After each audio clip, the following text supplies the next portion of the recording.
Par récurrence, exercice 7, minoration. Soit un, la suite définie par u0 égale à 5, et pour tout n appartenant à grand N, donc l'ensemble des antinaturels, on a une relation de récurrence, un plus 1 égale à 3 un plus 6. Montrer que pour tout n appartenant à grand N, un est strictement plus grand que 0. Donc là, ça sera, entre guillemets, là, c'est notre Pn, notre proposition qui dépend de n. Prédicat, ce que vous voulez, appelez-le comme vous voulez, c'est notre proposition qui dépend de n. Appelons-le comme ça. Commençons par l'amorce. Est-ce le cas pour n égale à 0? C'est presque tautologique, en effet, parce que u0 nous est donné. u0 égale à 5, qui est bien strictement plus grand que 0. Donc P0 est vrai.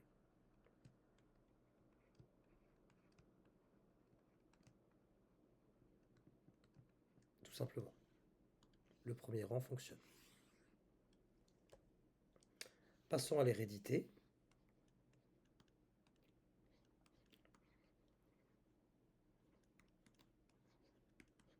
Hérédité. Donc soit n fixé,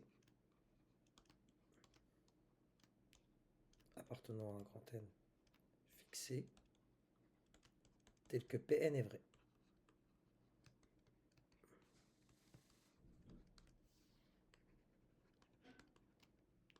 C'est-à-dire, pour ce n fixé, que un est strictement plus grand que 0. Donc on va supposer pour ce n fixé que c'est vrai. Donc, puisque c'est vrai, en multipliant par 3 des deux côtés, l'ordre de l'inéquation ne va pas changer. J'aurai 3 fois un est plus grand que 3 fois 0, qui est 0.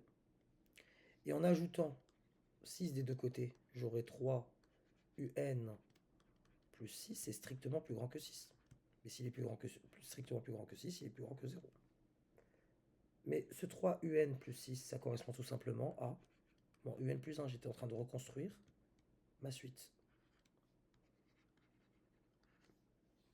Si je veux vraiment vous détailler les étapes, de là à là, j'ai multiplié par une quantité positive, à droite et à gauche, pour ne pas vous perdiez.